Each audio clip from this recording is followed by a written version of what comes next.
Good evening. Welcome to tonight's meeting of the Castle County Board of Commissioners. I'd like to start off the meeting tonight with a moment of silent prayer.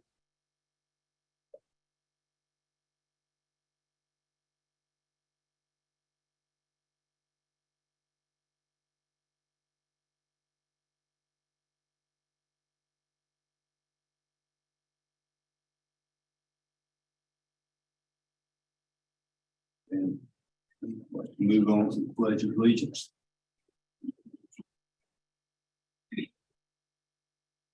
I pledge allegiance to the flag of the United States of America and to the republic which stands one nation under God, indivisible, with liberty and justice for all.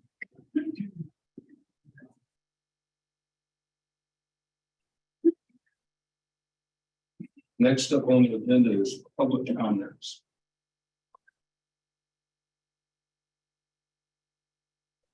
National Business Broadcasting Network.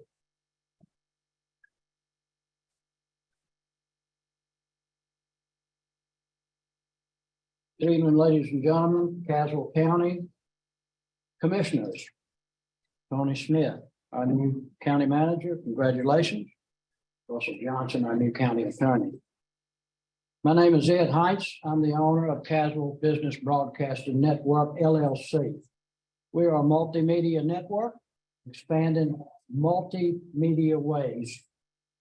We've hit 5,000 followers with over 5 million views now, and we'll leave it at that. Tonight, we're here for accountability. We're here for accountability with our commissioners, our county managers, former county attorneys. I have some paperwork. First of all, I'd like to hand out. Mr. Chairman, may I hand these out? Once I hand these out, I'll explain what they are.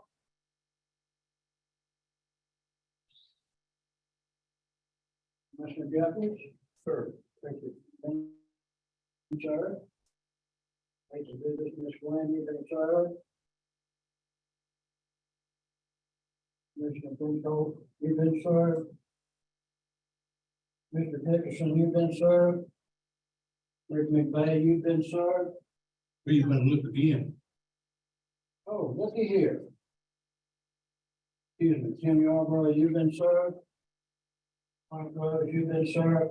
Rick McVeigh, before y'all snicker and laugh, I want to thank the Attorney General's office for listening in tonight, Ms. Wood. It's been a gracious pleasure listening to her over the last month. This is accountability. All of you, you can read what's here and I'll read it out loud. Each of you, you're hereby ordered to provide Castle Business Broadcasting Network, LLC, with all emails and text between you, all county commissioners, former county manager Brian Miller, former county attorney George Daniels, former county attorney Brian Farrell, and any paid employees since you assumed office, and that's for those of you that had just assumed office. For the others of you, it reads as so on your FOIA. You answer these. Mr. County Attorney, I have an extra one I hand to you, sir. And we want to get the resolve here. Now, I didn't have a FOIA for Brian Miller's emails. Mr. County Attorney, County Manager, well, I got you guys mixed. Mr. County Manager, we want all of Brian Miller's emails from the time he took office till he was relieved. That server was locked down because the sheriff went over there with the county, and I believe y'all locked that down. Is that correct? Correct. So we want all of his emails from the time he took office until he was removed. That'll give accountability across the board for those that decide they may not want to send their emails to us. Serious business. That's all I have to say about the FOIAs. You know what you have to do. If you have a problem, consult your county attorney. I expect to see results. Next order of business for myself. 2 meetings ago, I was accosted by 2 commissioners, one Tim Yarborough and the other one Frank Rose. Both of you accosted me and you threatened me. I won't tolerate that. I'm an honorably discharged disabled American veteran and a constitutionalist. You will not deprive me of my First Amendment rights, and you'll never, ever threaten me again. Neither one of you, Frank, you or Tim Yarborough will ever threaten me, much less the press. Now, you can take it for wherever you want. Frank Rose, you had no dog in that hunt that night, and you got up out of your chair for one reason: you saw my face.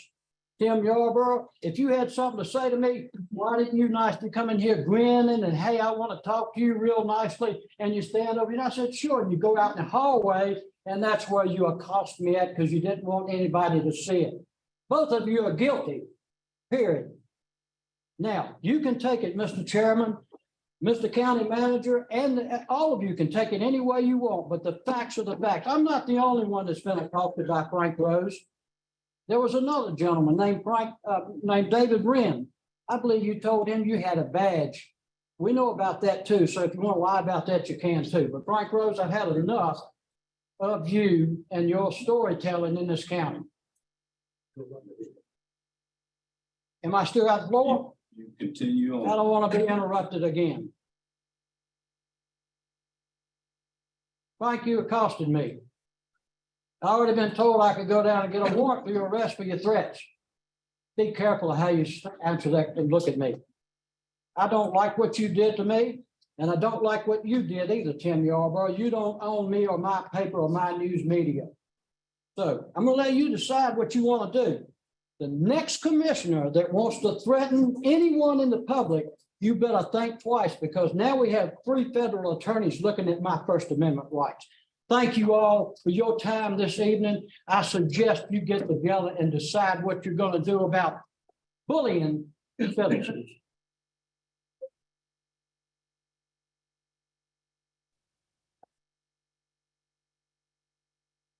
There are no other public comments. We'll move on to the next item on the agenda. Recognition. Do any commissioners have anyone they'd like to recognize? If not, next item up is approval of the agenda. Mr. Chairman, I have one item that I'd like to add to the agenda, the item, I guess, number 13.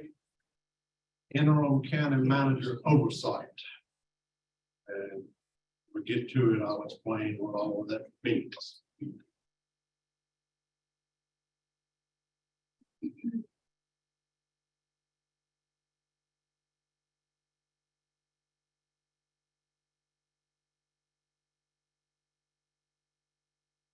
Is there any discussion on the agenda before we move on? Anybody have any questions about it?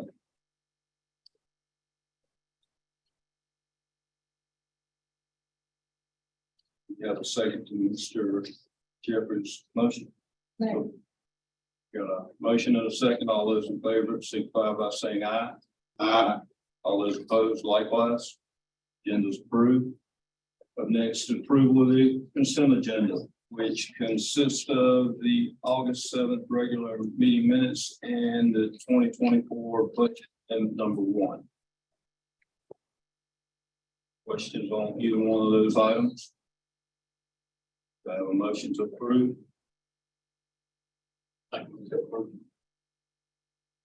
I'll second the motion. All those in favor of approval of the consent agenda signify by saying aye. All those opposed likewise, motion carries. Next up is discussion item number 7, financial update. That is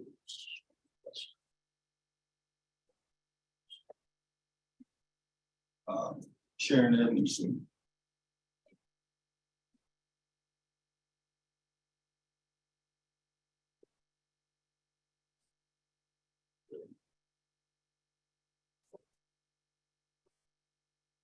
Good evening, everyone, and thank you to Chairman Dickerson, the commissioners, Manager Smith, and everyone here tonight for entertaining me for a few moments while I talk to you about Castle County. My name is Sharon Edmondson. I am the Deputy Treasurer over State and Local Government Finance in the Department of State Treasurer. I have with me tonight Kendra Boyle, who's our Director of the Fiscal Management Section within State and Local Government, and Ann Moore, who's a member of our coach team that they're assigned to go out and directly assist various local governments across the state. why I'm here is just to talk about the role of the LGC, what we expect from you as a board, what we expect from your staff, and entertain any questions that you may have about what the LGC does or how we can assist you in taking care of the backlog on your audits and getting your finance records where they need to be. Please stop with questions that you may have during my notes here. I don't have any kind of formal presentation, so I'm happy to answer whatever questions you might have. So the LGC is tasked with financial oversight over all the local governments in the state. It's about 1,100, and that includes all 100 counties. The commission was formed as a result of the Great Depression, when we had a record number of defaults on public debt in the state.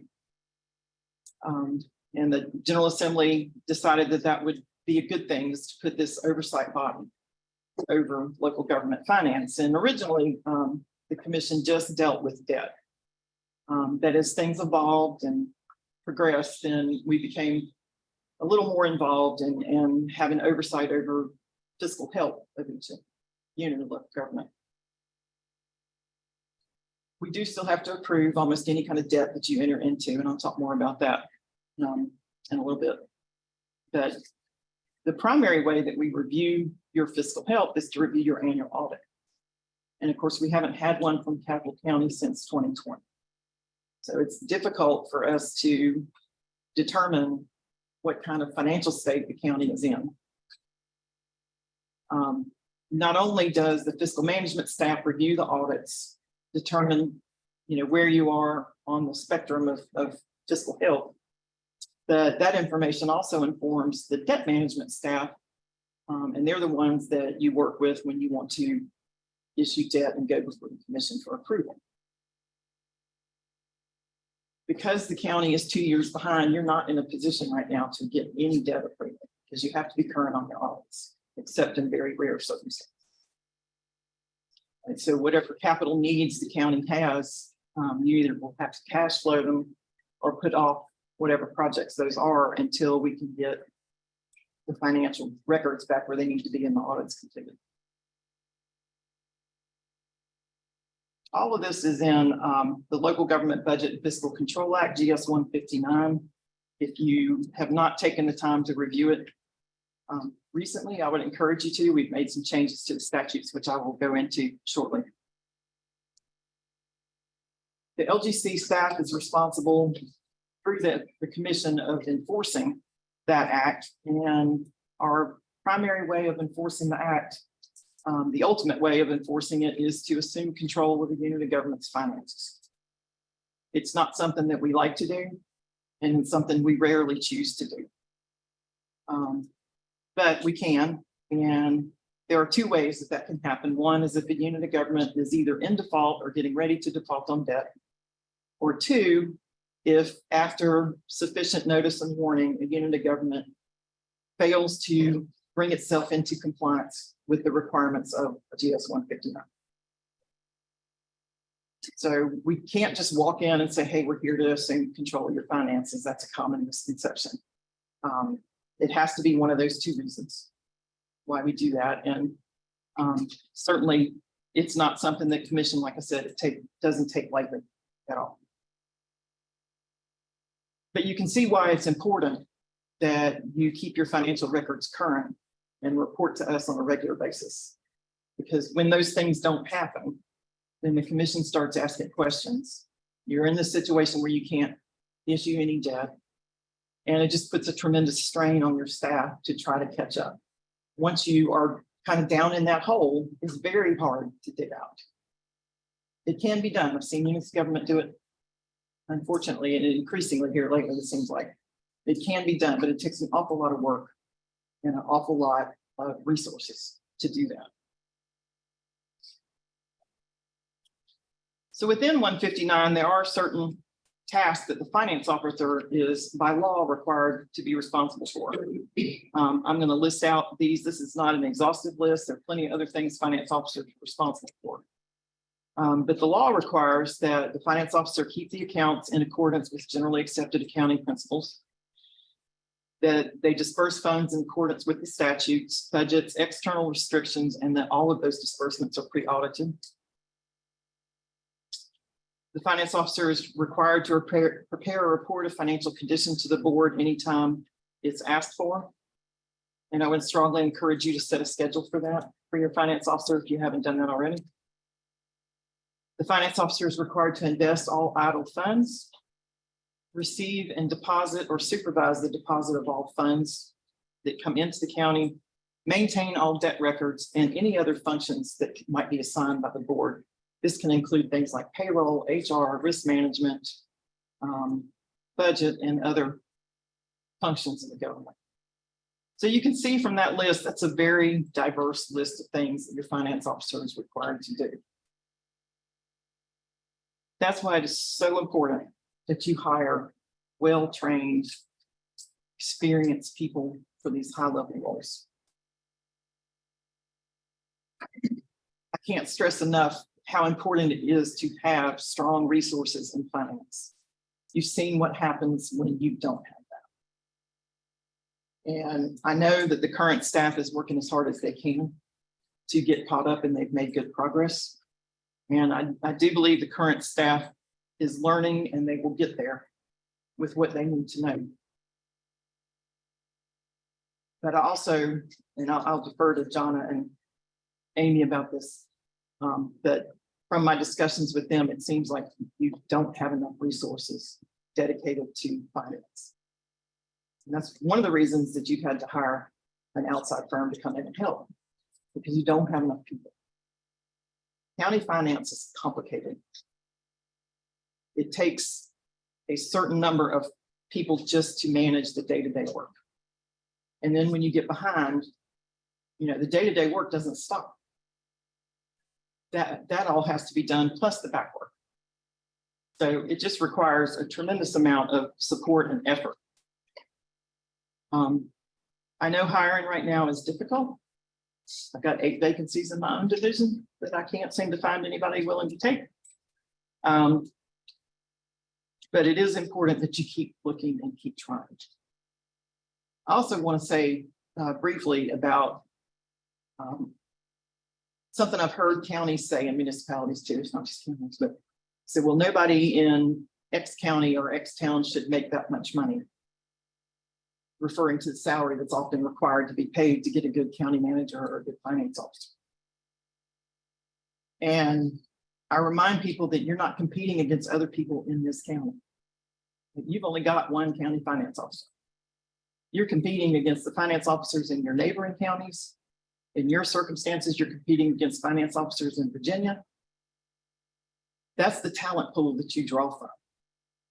Assistant finance officers in some of the larger counties around here that are looking to move up.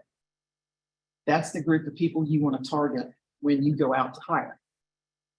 And so you have to compete against those salaries and those benefits.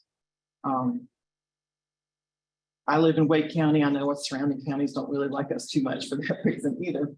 But it's the truth. I mean, you don't typically find somebody within your county borders that's not already on your staff that's qualified to be the finance officer of the county. You often have to go outside to look. So just a word of advice. Again, it's important that your staff size is sufficient to cover all the responsibilities you've assigned to finance. Again, just the basic day-to-day is enough, plus whatever may have been assigned extra. When you don't have these things, you get into circumstances like the county finds itself now, trying to dig out of the hole, working very hard to do that. And I commend you for bringing on the outside resources of an accounting firm and working with the County Commissioners Association and the excellent resources they've provided to you. That it's going to take time, it's going to take money.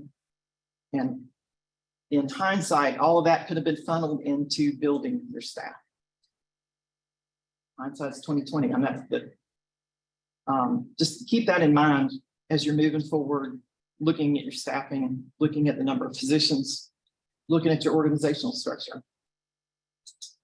that finance needs to be supported to keep you from getting in this situation again.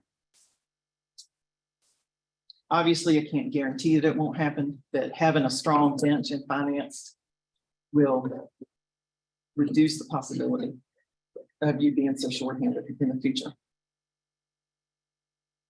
And ultimately, making sure that your finance staff has all the resources they need is the responsibility of the board. All right, y'all are the ones that adopt the budget. You're the ones that overall control the spending. The finance officer and the manager just enforce whatever you adopt. All right, so it's up to the board to make sure that there is sufficient staffing, sufficient resources, sufficient support for your finance department. All right, it starts with the board.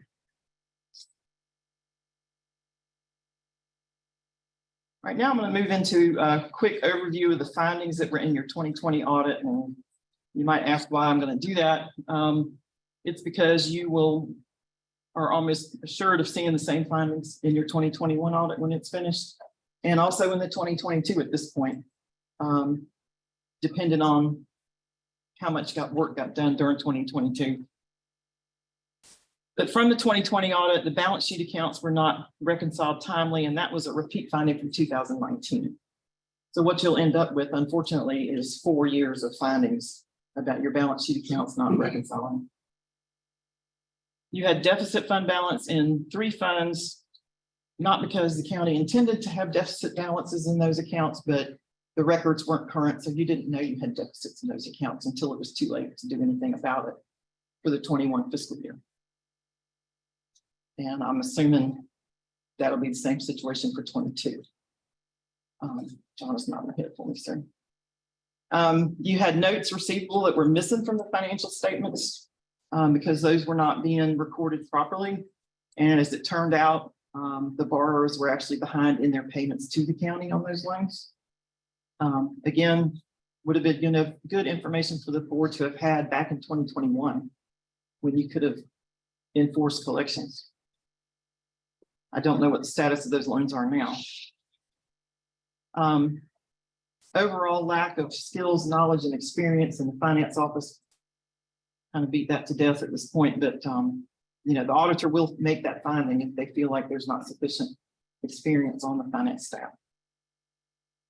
Lack of timely record keeping, including the bank recons. Any of you that have ever done any bookkeeping or worked for a company where you were responsible for the financial record, you know it all begins with that bank recon.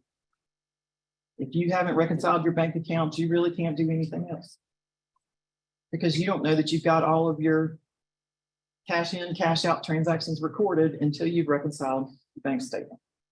And it has to be reconciled all the way to the general ledger. It's easy enough to reconcile to the bank.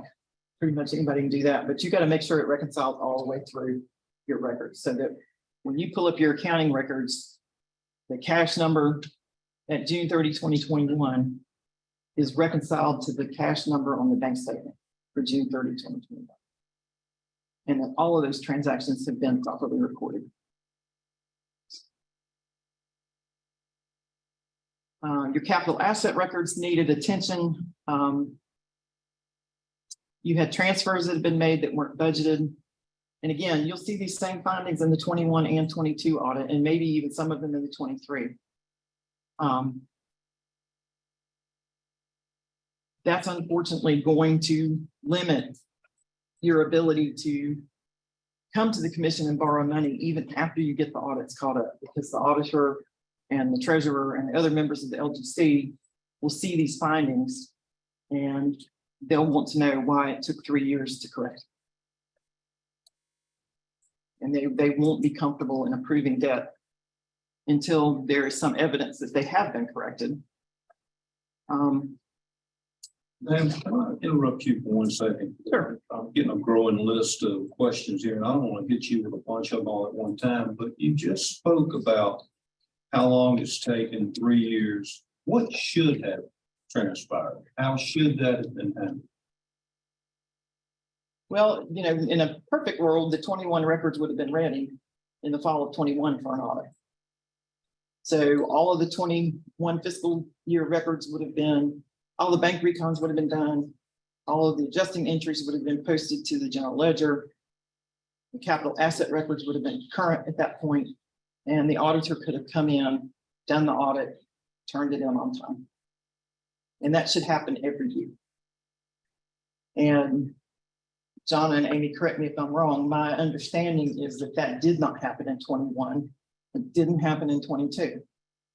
And so you're having to dig through 2 years worth of financial transactions, bank account reconciliations, general ledger reconciliations, and catch up basically 2 years worth of work. Which, I mean, you're putting in the hard work to get it done now, but it should have happened 2 years ago. You dug into it a lot and you seem to be more knowledgeable than anyone else who's came before this board speaking about this. How did it occur and what mechanism should have been in place to make the board aware of those problems? Because nothing this dire was brought to anybody's attention during that time frame. So where should that information have came from and why didn't we get it? The first clue would have been when, or if your finance officer was unable to provide the board regular monthly financial statements. So, for example, this is the August meeting. If everything was current, your finance officer should be able to give you a report from June 30th, 2023 at a minimum, and potentially even July 31st. That's pushing it a little bit, but definitely a June 30 unaudited financial report. Your finance officer should be able to give that to you at this meeting. So 2 years ago, if your finance officer was not able to give you regular monthly reports, somebody should ask why. Somebody above them should ask. Yes. And so that would have been the job of the county manager. it would have been the manager communicating with the board as to what the board was expecting to see. But yes, there should be oversight over the finance department. You should have regular meetings. Finance and management should have regular meetings to, make sure things are on track. When your audit didn't get presented in November or December, the board should have asked, why not? Where is it? What's the delay? And I think even then had steps been taken in late 21, early 22, it was still recoverable at that point where you didn't end up in the situation you're in, where you're basically 3 years. Does that answer your question? Sort of. We don't have direct chain of command over the employees. We have direct chain of command over the county manager, which in turn has the responsibility of supervising employees. So we don't directly handle the finance or any other department. We are relayed to by the county manager. So it's not our place to go in and prod and ask those questions. Isn't that how it normally works in the county? That is the typical chain of command, but it is your responsibility to ask if you're not being provided that. We don't know there's a problem. I don't know what to ask. What I'm trying to figure out is how we never get in this situation again. I know you talked about staff, but there's some kind of mechanism where if there are dire problems, the board ought to be made aware of those problems. Agreed. One thing you could do is establish an audit committee that reports directly to the board. It could be 1 or 2 commissioners, maybe the manager, maybe not the manager, people from outside of the board and county employment that are knowledgeable in finance. Say, a local banker or somebody. And I'd be happy to walk through how to set that up with you if you'd like offline. I don't think we want to get into that during this meeting, but the audit committee oversees the production of the audit each year. But the other thing is that the board is the one that signs the audit contract. Y'all vote to hire the auditor and you sign the audit contract saying that the audit's due October 31st. So when October 31st comes and goes and you don't see an audit, you should start asking questions. How long, in your opinion, is it gonna be before we actually speak? We keep being told it's in the works, but nothing ever happens. I'll provide an update when I speak. Okay, John will update you on that. She's much better equipped to answer that than I am. They've made a lot of progress in 2021, I know. And the expectation is, I believe, that 2022 will go smoother. So it won't take as long. Which is typical when units of government get this far behind. You may continue on. I didn't want to hit you with so many. of That's fine. time that the train was Any other lost. questions about that before I move on? Again, it's a two-way street. The manager is the CEO of the county. So the manager is responsible for oversight over all of the employees, including the finance officer. But the board should know what to expect in terms of financial reports, annual audits, that kind of thing. And the manager should know too. And so there needs to be communication between the board and management when things are not on track. Or even when they are on track, you know, that's a good report to make to the board is, yeah, we're right on track. We'll have our audit done on time.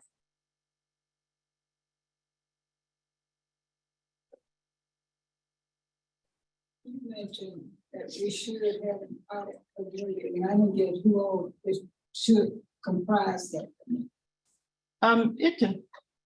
It shouldn't be the full board, tell you that. But you would want at least one board member on the audit committee, maybe two. You can have people from outside of the county employment, the local business persons. And I'm drawing a blank on who else sits on the audit committee. The finance officer does not sit on the audit committee, does he or she? They do? They could. The finance officer could sit on. Well, it's the finance officer to bring more resource and presents to you. But I can get you some more information on that if that's something you're interested in. They kind of serve as a liaison between the employees and staff and the board. And they're not under the control of the manager because they report directly to the board. So it's, in some ways, it's a little bit more objective. You?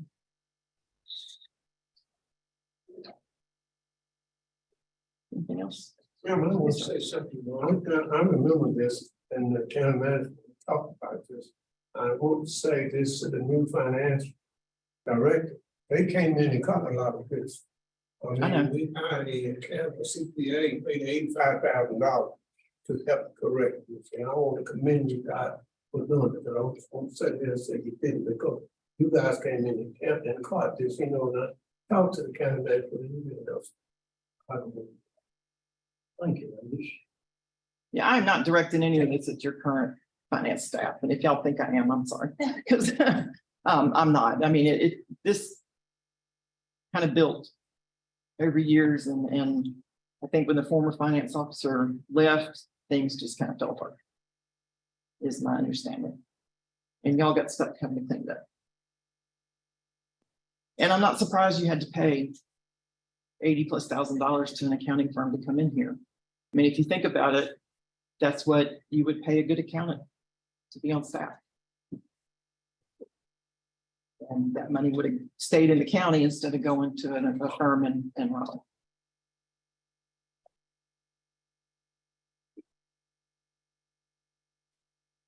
But you're pretty much behind the 8 ball at the moment, so you kind of had to do what you had to do to get caught up. But once you're caught up, I really encourage you to take a look at your finance staff and your structure. I know the folks from the association can help you with that. And what is a right size staff for this county? And what do those positions need to look like? How do you split up the responsibilities so that you have adequate internal controls and nobody gets overwhelmed with the amount of work they have to do?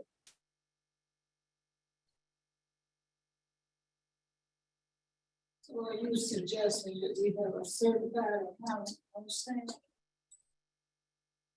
Not necessarily. It would be terrific if your current staff could become certified finance officers. And I think they're working towards that, which I commend you for. That's not an easy thing to do.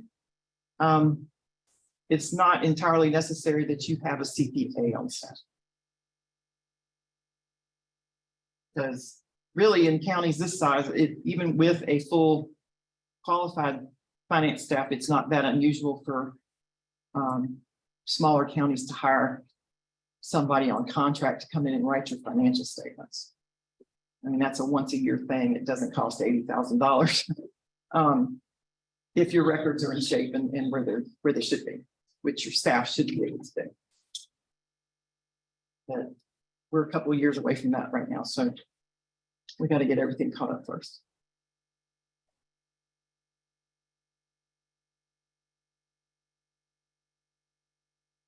So going back to the audit, when you get your audit, there are findings in it, and the commission staff asks you to respond to those findings with a corrective action plan. Of course, your staff can help you, and they probably would actually develop most of the details of that. And they're the ones that would end up implementing all those details, but it's up to the board to make sure that that happens and to take action if it doesn't happen. That's what the commission expects to see. Again, ultimately, these are your financial statements. They don't belong to your auditor. The only thing in that report that belongs to the auditor is the opinion that they sign. The rest of it belongs to you. So it's up to the board ultimately to make sure that things happen the way they're supposed to.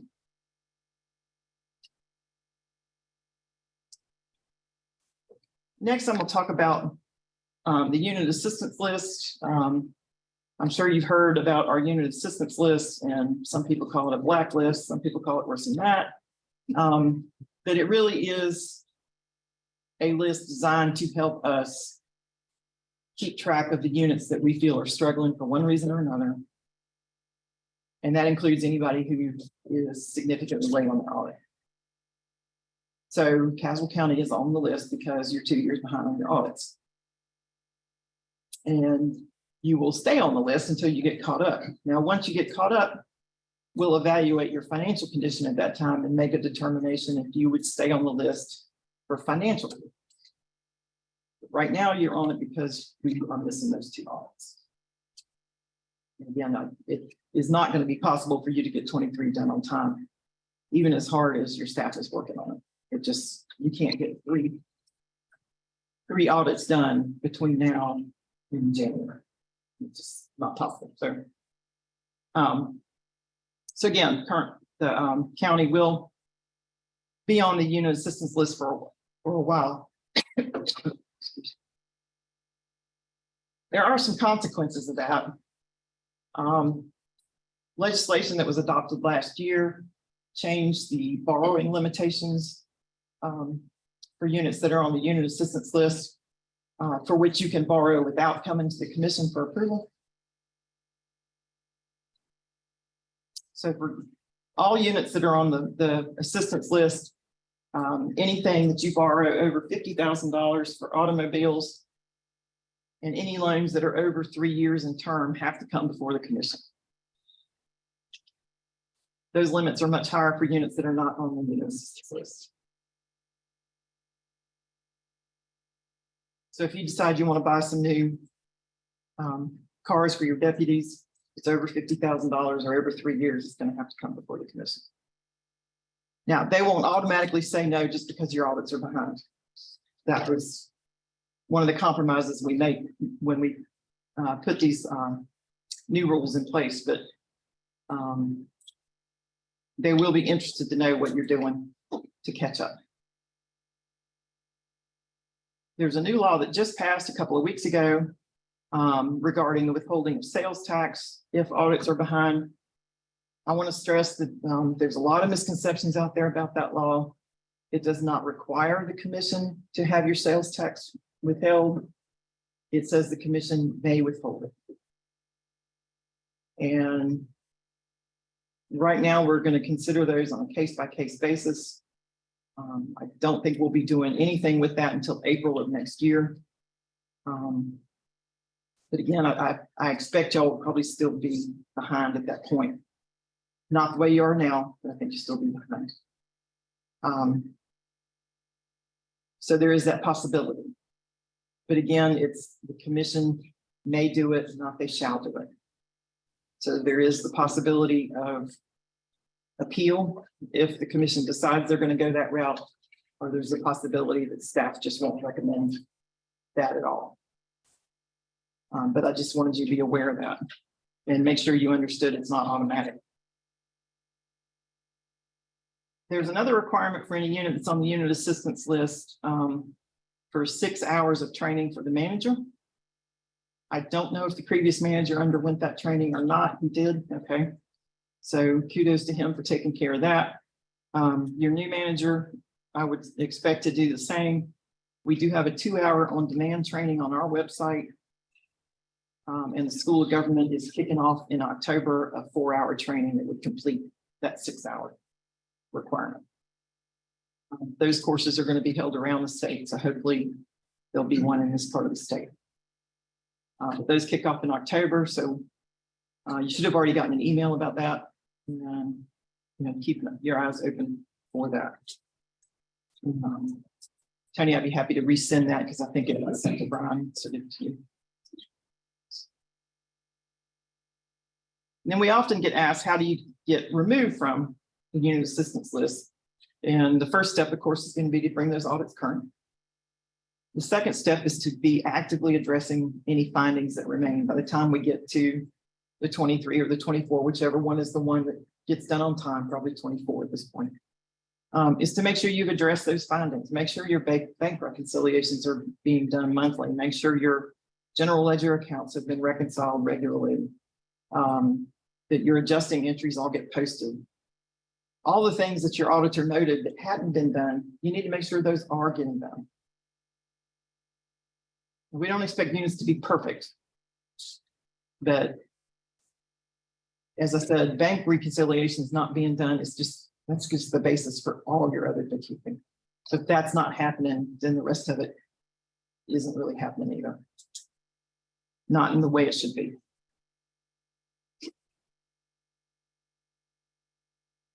So in closing, I just want to kind of bring this full circle in that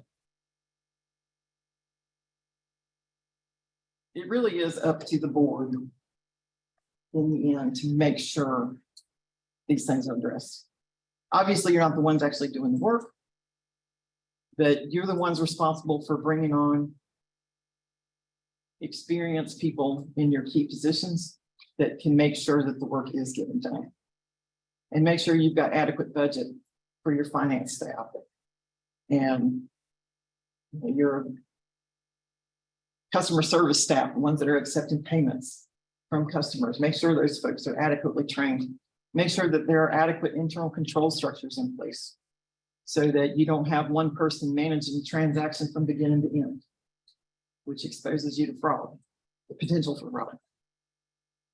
And boy, have we seen an uptick in that lately. Not a week goes by, my phone doesn't ring from somebody saying, well, I think my fill in the blank took some money or misused a credit card, misused a municipal asset or something like that. Good, strong internal controls and adequate staff is key to that. Will protect you.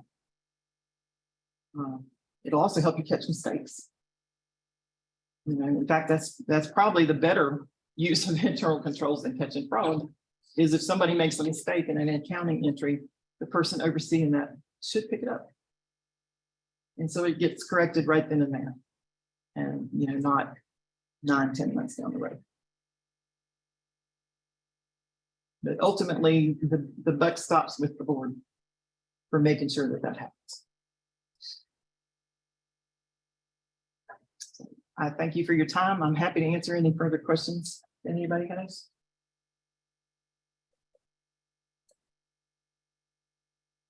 And I'm going to turn it over to John Sharp and Amy Cannon from the association. And I'll be around while they present. Thank you.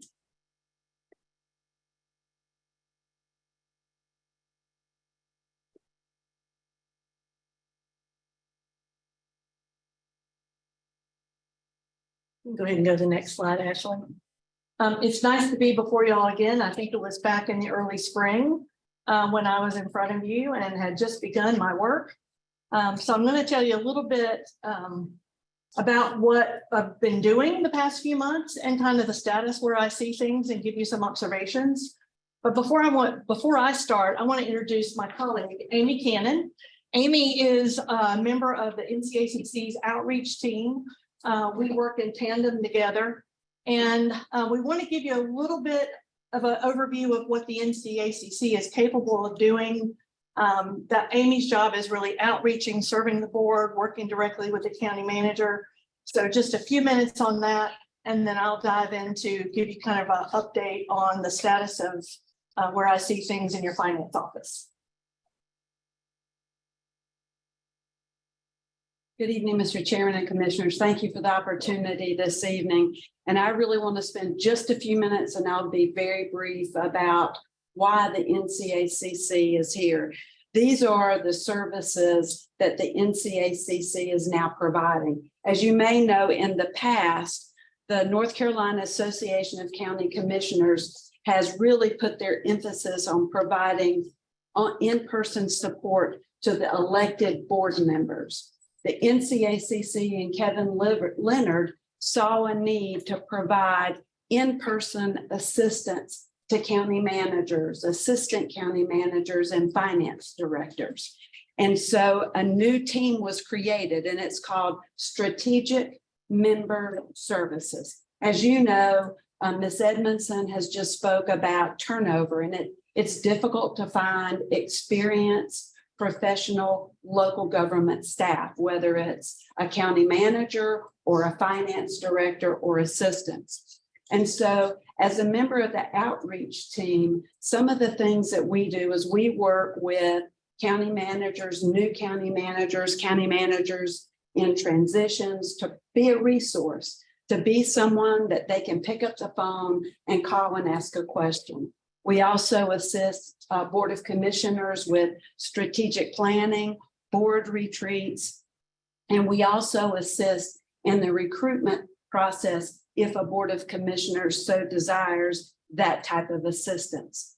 But one of the things we have done is to prioritize the unit assistant list. And that's why we've spent, but really the last 6 months, especially Jonna, working with Caswell County. So one of the questions you may have is, what is this costing Caswell County? And it's absolutely free. And let me say that again, it's absolutely free. And so each county pays a membership fee, an annual fee, to be a part of the North Carolina Association of County Commissioners. And our services are provided under that free. And we also provide additional education and training. So we've really focused over the last 6 months on 3 particular areas: financial operations. How can we streamline the processes for your finance staff? John is also really focused on your software system and what can be done to make that Munis financial system do the work instead of it having to be done manually. John has also spent a lot of time with your finance director and assistant finance director on the audits that Ms. Edmondson just mentioned. And we both assisted with the development of your FY24 budget process. So I'm going to ask Jonna to come forward, and she's going to provide you some detailed information about the status. Thank you. Ashley, if you can go to the next slide. So I just want to talk about the financial operations for a moment. And I will tell you, when I got here, your staff was in complete overwhelm. And I don't blame them. 3 years behind, 2 years behind in an audit, and having someone else coming in and reconciling your records is quite a bit of a challenge. And sometimes the only way you can really learn things is rolling up your sleeves. So boy, have I rolled up my sleeves. And for me to really help the team, I had to get into a lot of the details. And some of that detail has been working on your audit. And that's where I've helped, that's where I've identified lots of areas where some of the previous procedures just weren't right, and this team inherited. And so one of the things we've done is quickly gone in, and something as simple as recording your municipal tax collections. You collect all the taxes for the county and every municipality in it. And then you turn around each month and send that back out to those municipalities. That ought to be something that's very routine and easy. But the process that had been set aside was challenging, inaccurate, and it personally took me about 40 hours to unravel the 21 numbers to get them to a point of where they're audited. And I've got 30 years experience doing this. So it takes me 40 hours to do something. It was a challenge. And so that really gave me some insight into some of the assistance that was needed.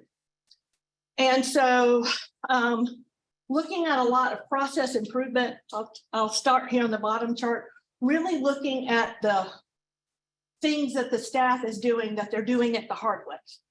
So let's fix it and make it easy. And I'll give you another perfect example. You collect sales tax, part of it goes to the county, part of it goes to your nonprofit fire departments. That's a pretty simple, easy calculation. The templates that were passed down were in error. So the transactions were in error. And once I sat down with Ms. Miller and we worked through, what is this really supposed to look like? And we knew what it was supposed to look like. And we set up the right process for doing that. Ms. Miller correctly posted 2 years of transactions in 2 days. So going forward, what she can basically post a month of transactions in a couple of hours. And for some arbitrary reason, you were paying the fire departments on a quarterly basis. When you've got a process that's so simplified, we've moved it to a monthly basis. So now your payments to your fire departments are current. They know how much they're getting. They have the money they need to operate. So that took a little digging in. But once you put together and really stood back and look at what does the process really supposed to look like with a goal of making everything easier, that's what we've been able to accomplish. And so from a financial operations standpoint, that's been my focus in working with your team. And one of the decisions that we've made recently is with the 21 audit almost behind us, it's important to bring some of that work back in-house that the Isley Group has been doing in order for the staff to learn how to do that. The best way to learn is to do. And now with a good starting point with the 22 records, and a lot of the 22 records are in much better shape, especially on the expenditure side. The real challenges have been on recording the revenue, which is why it's sometimes difficult to provide you a monthly report, because you would be hard pressed. So let me just ask you a question. How many of you get a lot of money in your bank account each month that you don't know where it came from? Okay, so you wish you did? Yeah. The county gets millions and millions of dollars wired into your accounts monthly with very little information on how to know where it came from and why. So once you get your arms around those things, you can pinpoint seeing those things each month. But now that's what, by doing the bank reconciliations, again, Ms. Miller, she seems to get kind of handed a lot of the crazy things to do, but she has taken over the reconciliation of your second largest account. And in a matter of days was able to reconcile all of 2022. So it's knowing where to go get the information, knowing what to ask for. This team can really do the work, but now that they've got it back in their hands, they're really able to see, aha, they're able to connect the dots and are really making great progress on the part of the books that aren't current. They're getting them caught up very quickly. And then making the most of Munis, which is your financial accounting system. It is a great system. 61 counties in the state use this system, so it is tried and true. And I'm getting more experience in this than you can imagine, working with 3 different counties who all use this. But there are things that you can do to maximize it. But and I know you heard kind of mention of the failed implementation of Munis, and because of that, really didn't learn all the things that they need to do to use it efficiently.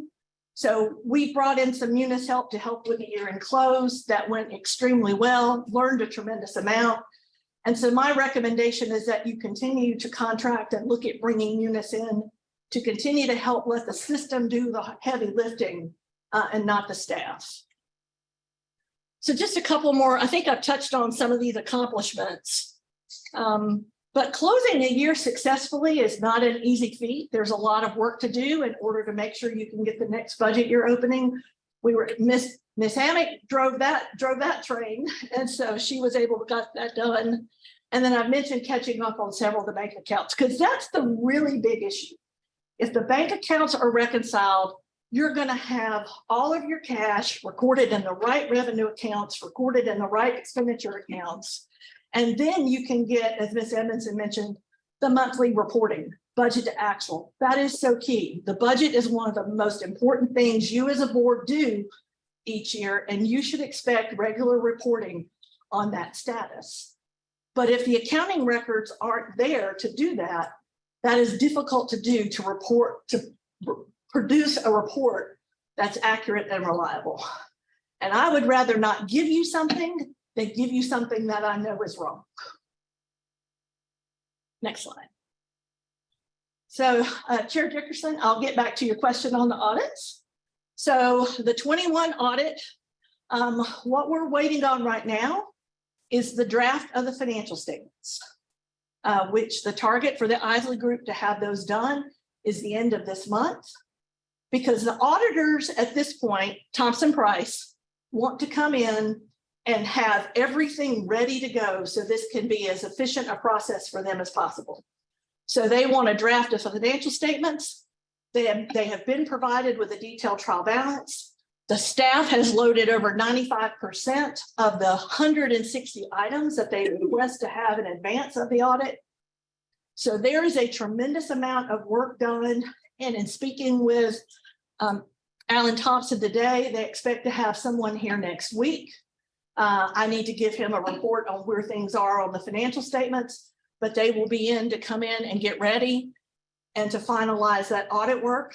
So I would say, if all goes well, by October, you should have your 21 audit to the LGC. And that means it's been, the financial statements are complete. We've made all the final accounting entries. If there are findings, which there will be, the county is responsible for putting together a corrective action plan. And then we'll make sure that the board is aware of that before we submit the audit. And then once that's ready, we can send that to the LGC. So I hope it's going to be sooner than October, but I think definitely mid-October, we should be able to get those financial statements to the LGC. Digging through this, are you dealing solely with documents from 2021, or are you having to go back to prior years and straighten out things that happened before? Chair Dickerson, what we're finding is in 21, there have been some issues that kind of rolled over from 20. And so we're cleaning those up in 21 in order for them not to carry over to 22. So while 21, I would say, is kind of a lost year, if there are errors, if there are corrections that need to be made, we're working to clean them all up that year so they don't continue to plague us as we go on. Give me an example of an error you're referring to. I'll give you a good example. Ms. Edmondson spoke about some of your funds ended up in a deficit in the 20 audit. Well, you had a couple of other funds that could potentially end up in that deficit too. But by being able to transfer some funds around in 21, because there was sufficient appropriation to do so, we're able to kind of close out those funds because they've been funds that have been completed. They're projects that have been completed for a couple of years. but because the books weren't reconciled, you haven't been able to close those projects. So we're closing those projects in 21 because they were actually done in 20. So that they won't continue to have to be audited, show on the books, those type. So shuffling money around and make the numbers fit, is that what you're saying? Well, I don't know that I would characterize it as that way, because it is very customary to be making audit entries as you close the books. And so there are lots of audit entries that have to be made and usually get made much more closer to the time that the year is closed. But because we are so far down the road, the journal entries are being made now, and they should have been made 2 years ago. Forgive me for my inquisitive manner, but I am struggling with understanding how this board was unaware of the dire nature of the problem underlying county's finances. Well, I can't speak to that. I think your 20 audit was your first heads up with those findings in there. If I'd gotten an audit in 2020 with a number of findings, if I were board, as Ms. Edmondson has mentioned, I'd be asking some questions. Now, what happened since that report was released, I can't speak to.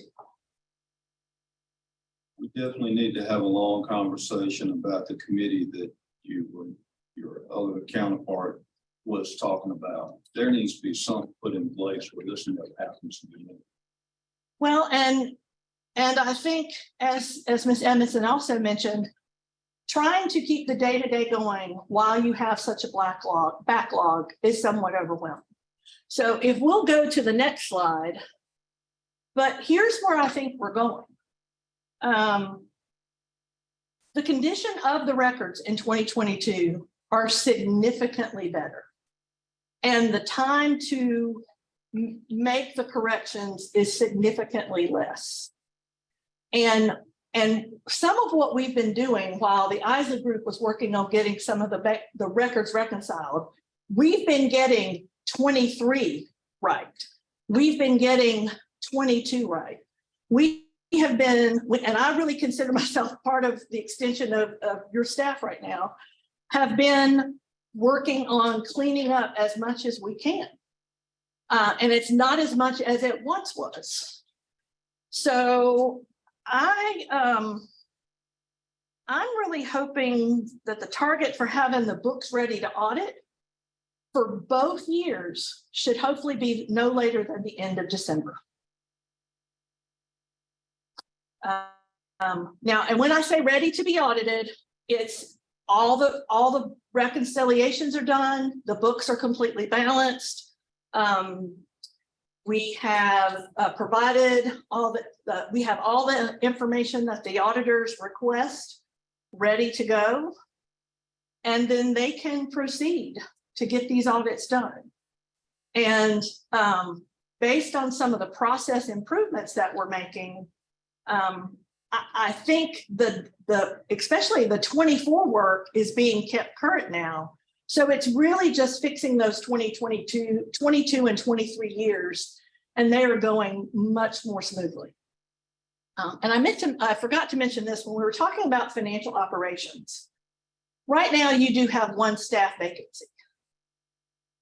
And my recommendation, as we would have in speaking with former County Manager Miller, my recommendation of trying to bring in a new staff person right now, while we're in the midst of the backlog, presents some challenges to being able to hire someone who's willing to come in and stay. Because you have had hires recently and there's been turnover. They aren't staying long.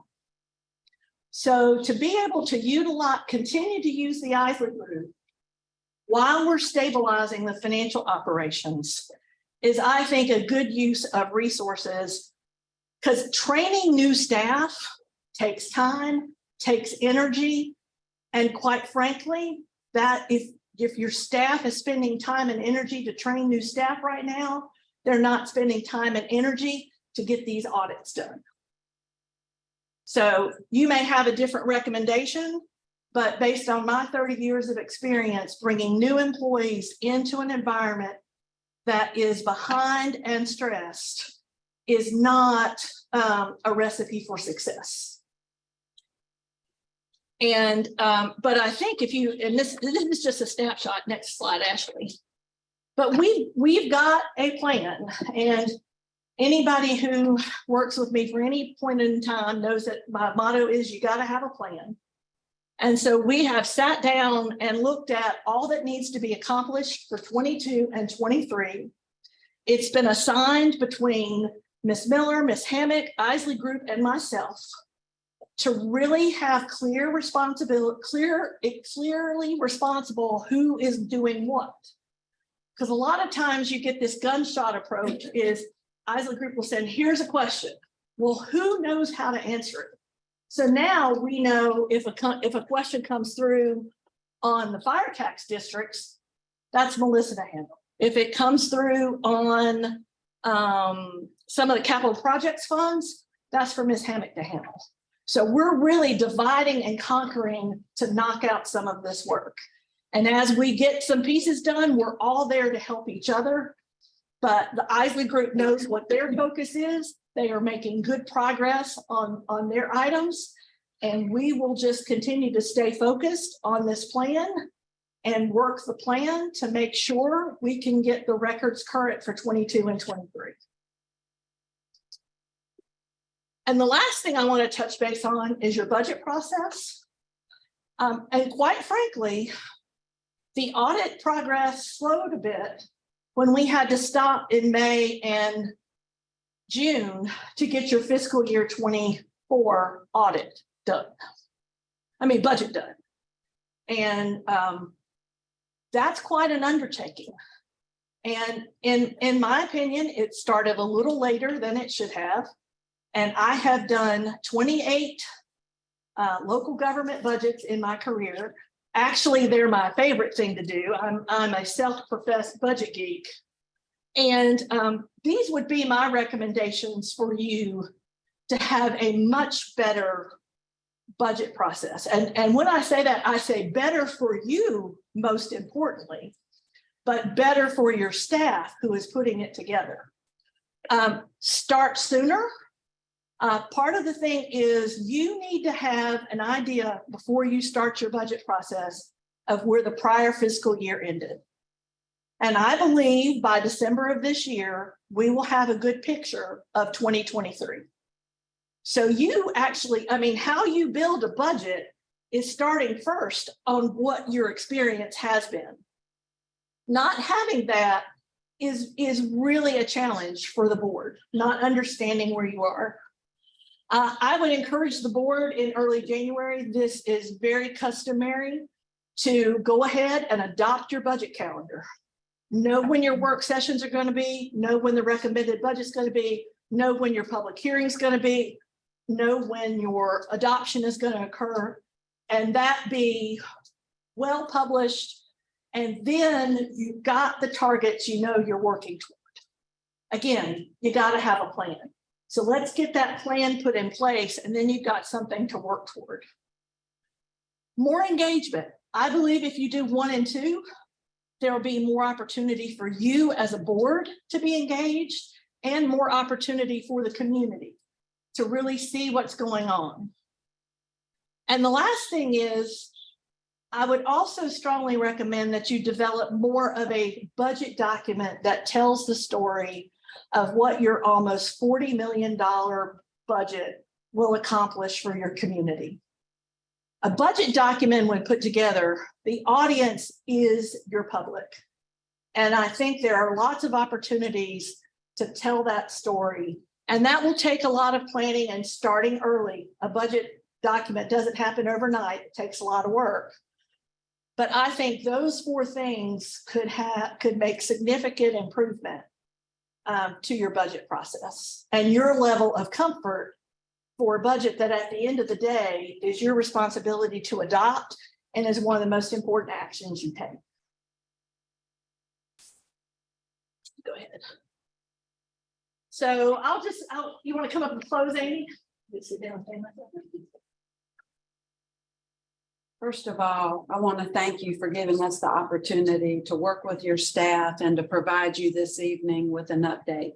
Last Friday, I was able to spend some time with Mr. Smith and establish a relationship with him so that I can be a resource. The success, we are very interested in Caswell County and your success. And we just want you to know that we're here. We bring over 60 years of experience between the two of us. And we look forward to working with you. And I'm going to stop there and see if you have any other questions for us this evening.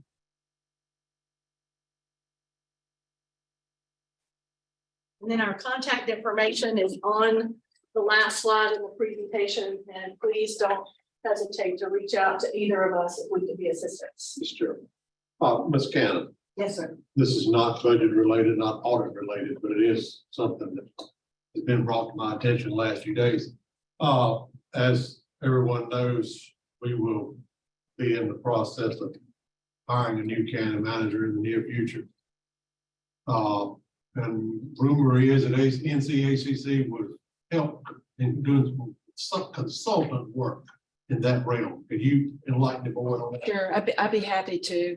So one of the strategic member services is recruitment of county managers. And if the board had a desire for the NCACC to work with you, what we would first do is come in, have a session with the board and ask you, what would you like to see in a county manager? What attributes, what experience, what type of fit are you looking for in your new county manager? We would then build a profile. We would build a brochure that talked about Caswell County and the things to do in Caswell County, the minimum requirements for the position, that type of thing. And then we would work with your Human Resources Director, Ms. Powell, and have her listed nationally, the ICMA, which is a national organization. We would have her listed on the NCACC's website. We're also with the North Carolina City and County Managers Association. And I'm one of 4 outreach associates. So we would take that recruitment brochure and share it with the other outreach members that may know of managers that are looking for a new opportunity. When the applications are received, we would assist Ms. Powell in screening and reviewing the applications. And if the board so desired, we would actually do a pre-screening to kind of work through and come down to a final list of candidates for the board to review. We can change the process. The process would be what you would want it to be and what you would like us to do. At what cost to the county? No charge. Price is right. Thank you, ma'am. Yes, sir. May I ask one question? One of the things I was looking at our county manager profile. Yes, ma'am. Job description. Job description. Would you be able to assess some other counties? Because I think we need to look at what may be in some of the other counties. Yes, ma'am. That's a good starting point. The first thing the board should do is make sure that you're satisfied with the job description. And if an entity comes in and helps you with that process, whether it's the NCACC or another entity, you should take a look at that job description. Make sure that you're comfortable with what you're looking for, because the candidates are going to have a copy of that job description, and that would be a part of the brochure. And if Ms. Powell needs any assistance obtaining some other job descriptions, she has my contact information.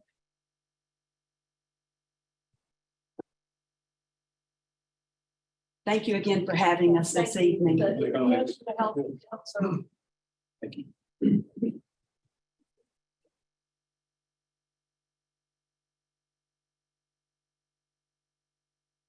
Next item up is policy and procedure for Board of Commissioners, Commissioner Yarborough. Thank you, Commissioner Dix. I'm I'll read what I have written here and we'll go from there.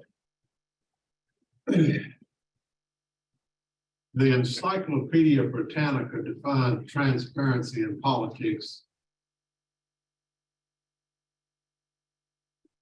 as the capacity of outsiders to obtain valid and timely information about the activities of government or private organizations.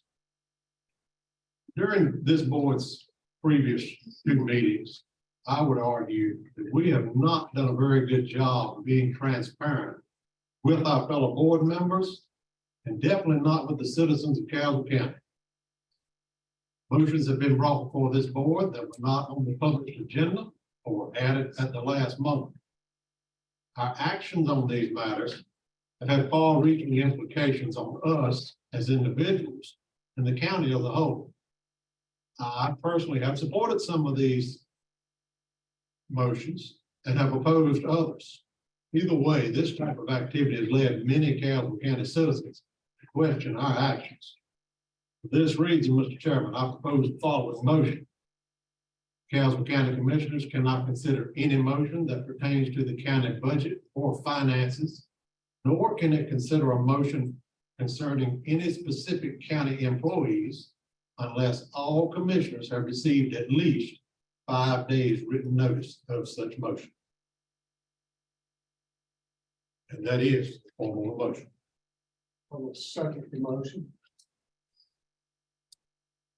I'll open the floor to discussion of the motion. I guess I'll start off first. The kind of motion that would be considered by this board in reference to what you're doing here tonight, I think everybody needs to have time to read through that and digest it as an action item on the next agenda. I did not appreciate the way the budget was done and basically, pardon my language, shoved down my throat by sitting in front of me and expecting me to vote on it. We ought to have 72 hours, just as you're talking about 5 days, to look that budget over. And I still do not like the way that we were denied the line item budget review to cut fat out of that budget. That is the epitome of non-transparency for the people of this county. So I think the whole motion here is a little hypocritical unless we want to address all the issues that are dividing this board and the county people in this county, the taxpayers, the voters. They do deserve that transparency. Mr. Yarborough, you're absolutely right. But that only addresses part of the issues. And as you said, you have supported several of those amendments. And may I point out that number 13 on the agenda tonight, you yourself came in here tonight, put that on there, but now you want a prohibition against it? Yes, sir. I think we all need time to look that over and think about it before we take a vote on it. I'll yield the floor to the next comment. I agree with that. I think exactly what you're trying to do is exactly what you're doing right now. I mean, it's so hypocritical trying to get a vote on it. You say it, you get a motion, and you get Mr. You get him to do your second, and you want to vote right then. I mean, I don't understand it. It's like sour grapes about what happened. You took that budget, and I know that Frank or Mr. He comes in and says, well, if you haven't looked at this budget yet, you're not going to. That budget was laid in front of me, and there were 6 people that were talking, and y'all wanted to vote on it. And he himself said in the meeting that he had things put in that budget behind doors with Brian Miller, and that everything was done behind the doors. I didn't know what it was. I didn't even know anything about it. And it was fine with me in hindsight. The commissioners did not get the raise.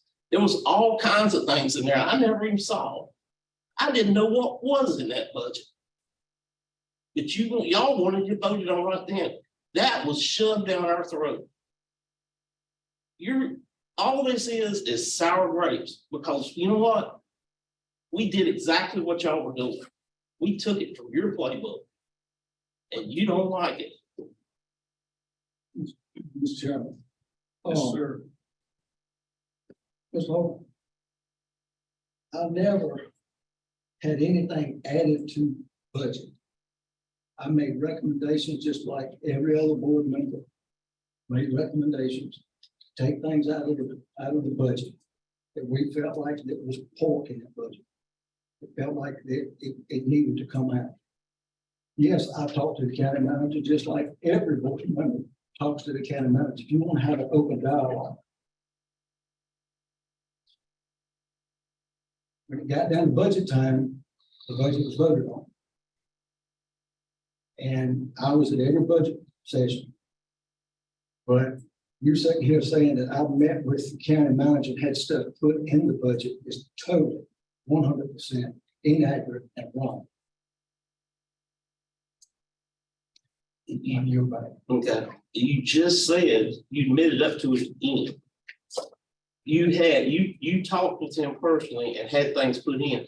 That is not the way it's supposed to be done. You do not make personal I calls. just said I talked with him about concerns I had of what was in the budget that I felt like needed to come out. I'm sorry, I had They the floor. called me. I waited my turn and I had the He floor. does have the floor.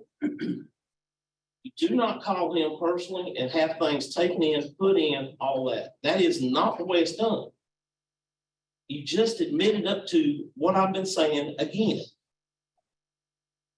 And I guess you just don't understand. Maybe it's beyond you. I don't know how to explain it to you. This is supposed to be open. You didn't even understand how the budget was supposed to be done. We were supposed to do a line item. We were supposed to go through it. You thought that when all those people came in here with those different parties, and that was all we were supposed to do. That was when we were supposed to meet and start going through the budget. You thought we were done. And you made a slight comment to me that if you hadn't looked at the budget and you don't know the numbers, I guess you're not going to know. Of course I didn't try to know those numbers. That was a starting point. I wasn't expecting to try to use those numbers. We were getting ready to cut those numbers. Nobody in any department gave the number thinking that was what they were going to get, but guess what? They did. Every department just about got exactly what they asked for. Nothing was cut. Because you didn't even understand how to do a budget. I yield. Okay. I went over the budget numerous times. I do know how to do the budget. I can say for the last time. Yes, I talked with the county manager, just like I'll talk with the interim county manager. I was elected as a commissioner of District 1. If I need to talk with the interim county manager concerning anything of this county, I will talk with him. It still has to be voted on by this board. That budget was voted on by this board.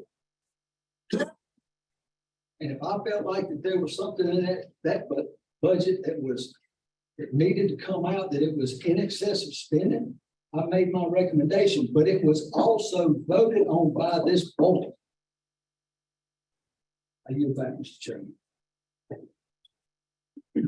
I would like to speak. I feel like I need to interject into this conversation because Mr. Rose, the back and forth in reference to one of the things said was between you and I. You said in here, and if we need to go back and play the video on it to refresh your memory, we can do that. But you made a point of saying to me, because I had missed a few of the preliminary budget meetings, that I should have did the same thing you and other commissioners did by reaching out to the county manager and talking to him and having your priorities put in it. That is not transparent. That is directly against what Mr. Yarborough is trying to present here tonight. Transparency. Any kind of budget expenditures ought to be made when a camera like that's rolling in. All the taxpayers in this county can hear what is being presented and why we're reasoning through. And never since I've been on this board has a budget been passed without a line item review. The raises for the county employees were never in question in that budget process. It was the fat in the budget that needed to be cut. And I want to point out something here.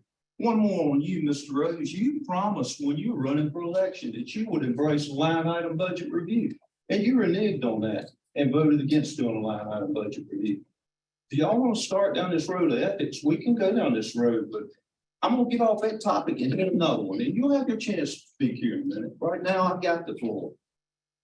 The motion that was made to buy out Mr. Miller's contract was made in the meeting prior to that by Commissioner Holt.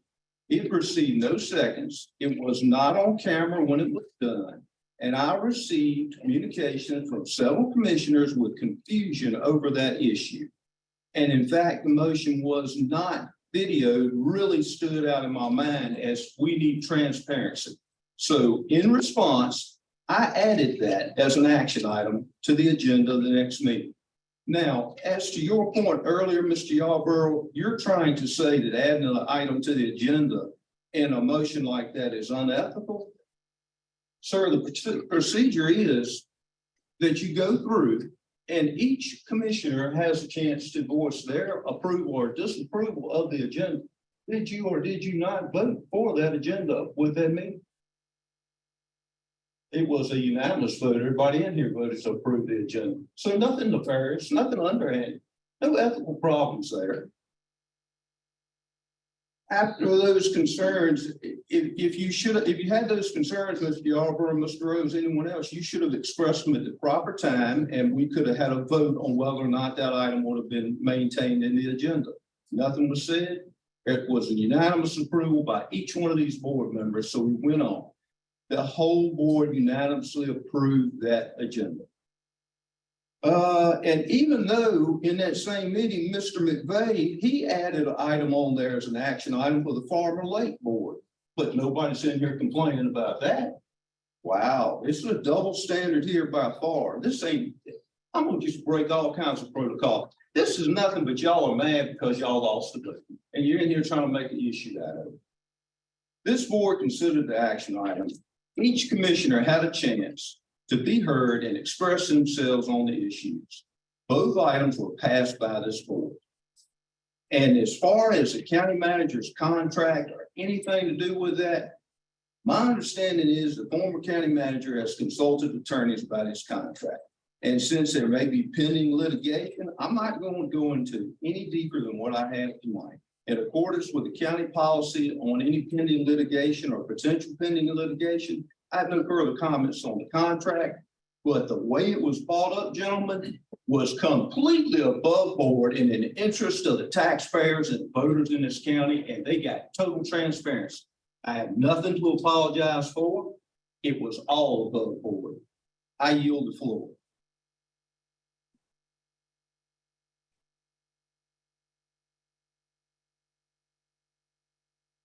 Okay, we have a motion and a second on the floor. If there's no more discussion, would you reiterate your motion, Mr. Yarborough? Council County Commissioners cannot consider any motion that pertains to the county budget or finances, nor can it consider a motion concerning any specific county employee unless all commissioners have received at least 5 days written notice of such motion. Okay, we have a motion and we have a second. Comments before you do that. We did go in the section, I believe, 21st or something like that motion. And this was brought up and also brought out in open section about contract. So we had over 5 days to think about it. I didn't second and I didn't vote for the time I want to think about it. But at the same time, we had time, if you said 5 days, we had more than 5 days to think about it. Oh. And we always got done with it. And as far as putting things on the agenda, we did this 25 years, I know though. You added things to the agenda before it was clear, and then the motion passed. Then everybody agreed to it. If you add something, don't want it to pass, then comment before you vote. So I don't see nothing went wrong. Mr. Chairman, one comment, and I had sworn to myself I refrained, but will have to break my own promise. When you made the ask that the item concerning the manager's contract be added to the previous meeting's agenda. I did vote in favor. You stated you wanted to add the manager's contract. You did not state that you wanted to terminate the manager's contract. So I had no idea what you're talking about. If you had stated it in such a way, I would have voted against it. I just want to clarify that for the record. Yes, sir. Can I speak? Yes, sir. Yes, sir. You said tonight, what you were bringing up, you just have to explain later. So This is not pertaining to this. I'm saying, you didn't elaborate on what you were bringing up tonight. You said you'd have to get into it and explain it all a little later. True. So did you elaborate tonight I on did what you not. were bringing up? I did not. Okay. Now you, Are there any more comments or discussion on this item that anyone would like to interject before we take a vote? Let me ask a question for clarification. Yes, ma'am. Your motion is that we should notify before we vote on. If it's anything budget related, or if it's concerning a specific employee, if it's something personnel, for a whole department or all county employees, no ma'am, I don't think we need notification. But if it's something related to one individual employee, I think we need to know about it ahead of time.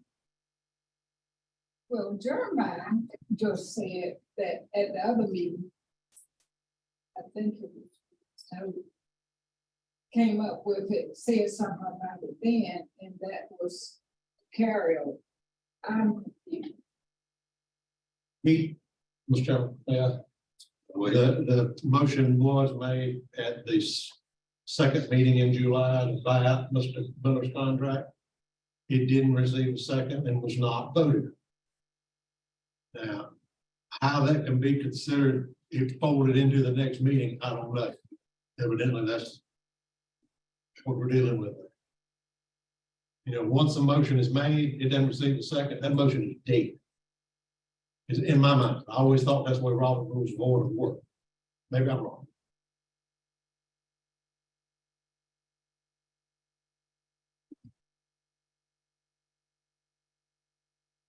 Any more comments?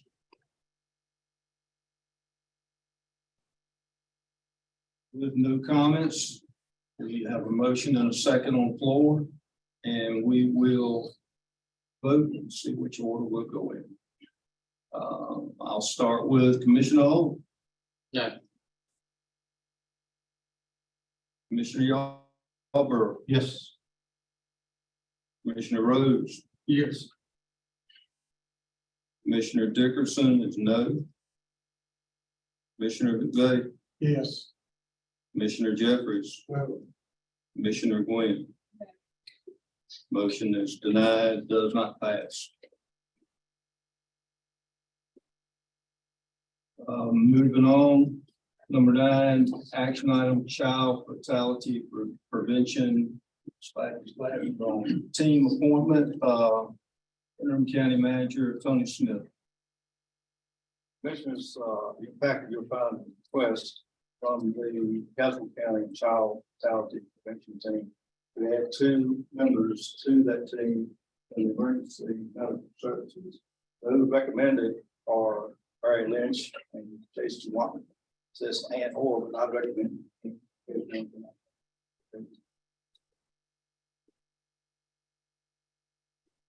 your recommendation is to Appoint both appoint both. Barry Lynch and Jason Watson. Do that. Discussion.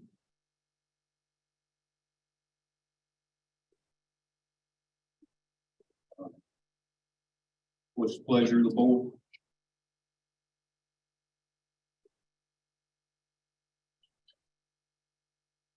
what is, can you go a little deeper into what it does? Or go into a little deeper with, vegetation. I can tell you what I know. We were contacted, that's when on that team relating to the person. I don't know whether the person was in the new team being formed. But they felt like they didn't go to the EMS. Is this a state committee? Is it operated locally or is this the one that operates out of Raleigh, the State Child Mentality Task Force? I do not know that, but I'll find out. I would like to know. I used to serve on that committee. I was on that at one time. This is an unpaid position. Is that up to your best social service?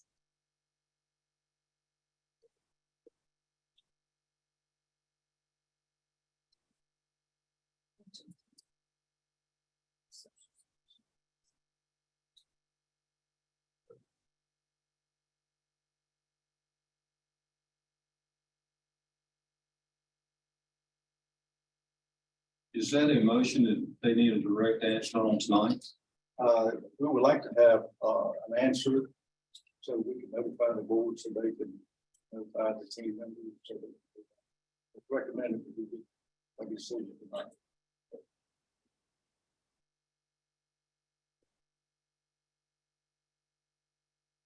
Pleasure of the board.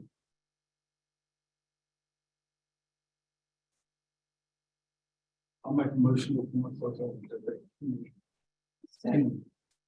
Have a motion and a second. Second. Quinn already did the second. We got a motion and a second on the floor. All those in favor say aye. Aye. All those opposed, motion carries. Next up is a gun or more library strategic plan. This commission, your taxes will find the long range strategic plan from Castle County Public Library period 2023 to 2028. Thank you. Jones here tonight, in case you got any questions, concerns, the long range plan.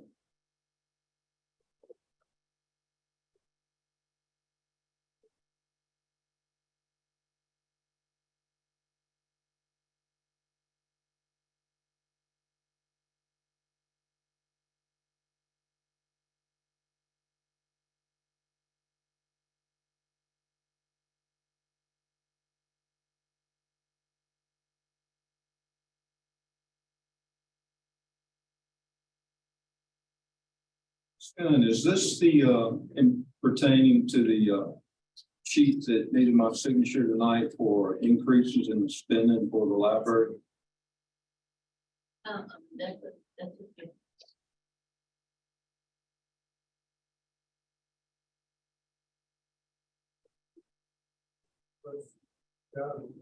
the budget. The strategic plan?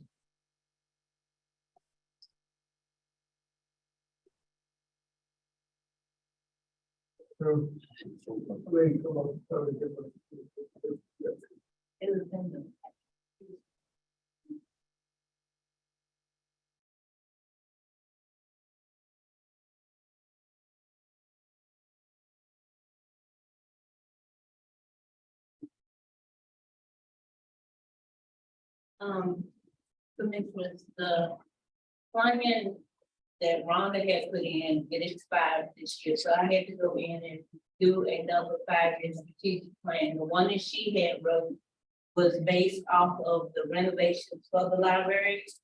And what I had to do was go in and update it, letting them know that the library has been renovated. What we will continue to do is serve the public and continue to be a standing entity in the community.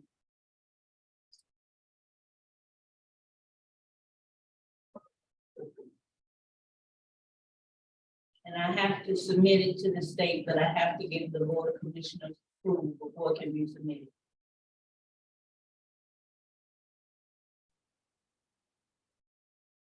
Tony, is this the lady that was here? The librarian that wasn't There was your Rhonda. when we did the budget? Okay. No, that's a different one. Haley was here when we did the budget. Okay. I know she had a lot of big plans and a lot of them got taken out when the budget came back second or third time. So where are we at now? As far as that goes, it's just saying that we're gonna continue to be public service to the community and serve the people that come in with anything they may need taken care of as far as unemployment and, library services. That's all we had to do was put that in the plan, letting them know that the library was forward for renovation.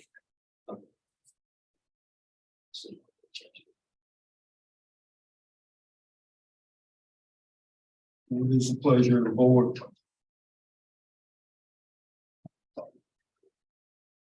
Make a motion to approve. Yeah. I'll make a motion. Second. We have a motion and a second to approve the strategic plan. All those in favor say aye. Aye. Opposed likewise, motion carries. Number 11 is courtroom cabling for remote proceedings. Tony Smith. Yes, sir. And finally, we received a request from the North Carolina Administrative Office of the Courts to sign a memorandum of agreement between the county and the court system, basically oversee the purchase of materials and labor to install cabling for wireless internet in the courthouse. Talked to the attorney, he said possibly we should bring it before the board, discuss whether it's something I could sign as county manager, or whether the board needs to be involved. Wasn't that in the budget? Was that part of the John Satterfield? The money has been approved. This is just a legal document to satisfy suits. That's correct, Mr. Commissioner. This reached out and we felt it would be better to bring it before the board. I think the budget expenditure is already there. So we just want to bring it back to the attention. So moved, Mr. Chairman. Motion and a second to approve. All those in favor say aye. Aye. Those opposed, motion carries.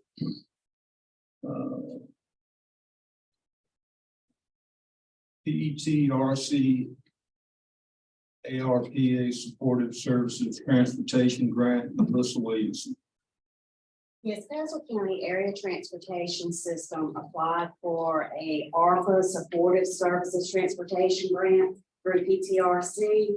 And this grant is funded by the American Rescue Plan Act of 2021 ARPA. And the ARPA funds provide a unique opportunity to consider needs and service delivery that have the potential to respond to unmet needs of older adults and family caregivers. The Piedmont Triad Regional Council Area Agency on Aging is taking a regional approach in distributing these funds based on the priorities established by the North Carolina Division of Aging and Adult Services. Service match is not required, and funds will remain available until expended or until September 30th, 2024, whichever comes first. The project period for this funding is August 1st, 2023 through September 30th, 2024. All ARPA funds must be obligated by September 30th, 2024. Tazewell County Area Transportation System was awarded the maximum amount of the grant in the amount of $150,000. We need for the board to accept the grant that we have been awarded.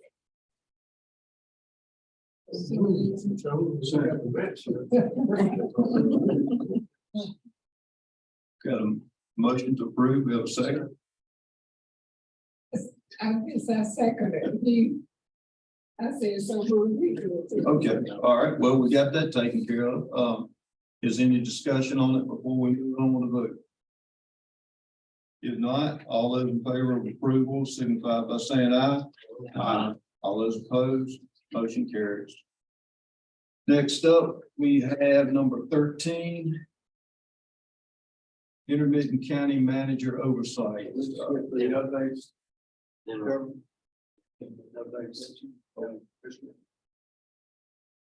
You can delete number 13, Mr. Chairman.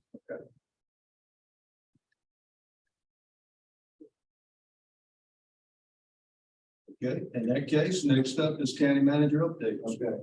Last week I met with Justin Lacey, who's representative for Spectrum, or phase one of internet service to the county.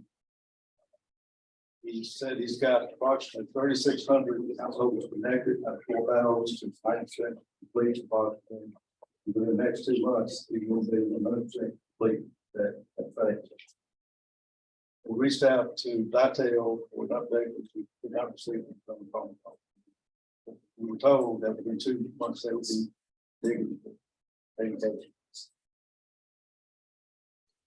Next item is, last week we applied to Golden Leaf Foundation 2 grants, one for PCC, the amount of $1.5 million for construction related to the seed project development. The other one was $122,000 for the co-op extension training. Things crossed on that. And finally, last week, Congresswoman Valerie, she came in and paid the visit. She's the Congresswoman, 4th District, North Carolina. She wanted to meet some of the board members and discuss what our needs were. And although she said she could not, was in grant, she could offer assistance in writing letters to support the town.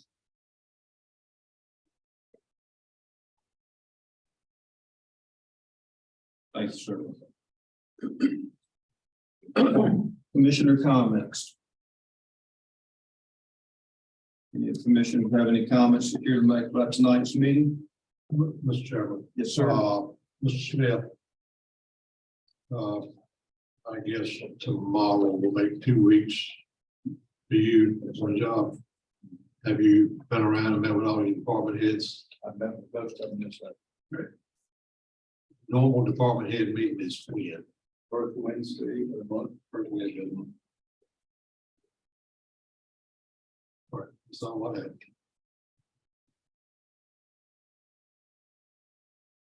There are no more comments. Move on to announcement. Upcoming events, August 24th through 26th, 2023, NCACC Annual Conference. September 4th, 2023, Labor Day, and county offices will be closed. September 5th, 2023, Commissioners Meeting, 6:30 p.m. at the Historic Courthouse. September the 18th, 2023, Commissioners Meeting at 6 p.m. at Gun Memorial Library, Board of Education, and NCDOT. September 23rd, 2023, Castle County Brightly Hoedown. Tonight, right here. With the annual conference, will a county vehicle be willing to it, or each person can ride their own transportation? Good question. Mr. Smith. I'm planning on driving, so I can take as many to go with me. Thank Carter Smith plan on driving also and taking some members. Mr. Jerry. Yeah, I'm going to. You're driving and you're Yeah, right close to you. Yeah. Well, anyone else? My understanding is that you can get reimbursed.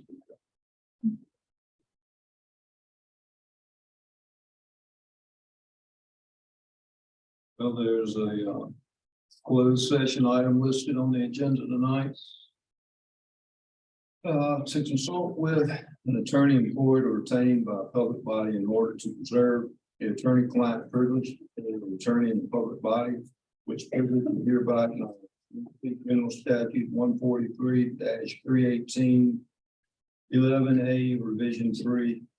Do I have a motion to go into closed session? Mr. Chairman. Joseph, good morning. Would it be permissible for to also sit in the session, reason G, they have assistance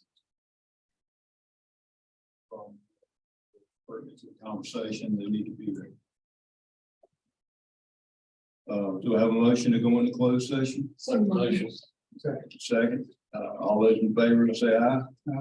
All those Mr. Chairman. opposed, motion carries. Mr. Chairman, real quick, I didn't add in the electronic for the emails to all be sent in. I'll give the electronic, my email to you, and you can make sure that the other commissioners get it. Other than that, they can mail them to the address on the bottom. Because electronically will be a lot easier and less costly. Yes, sir. I'll pass that on to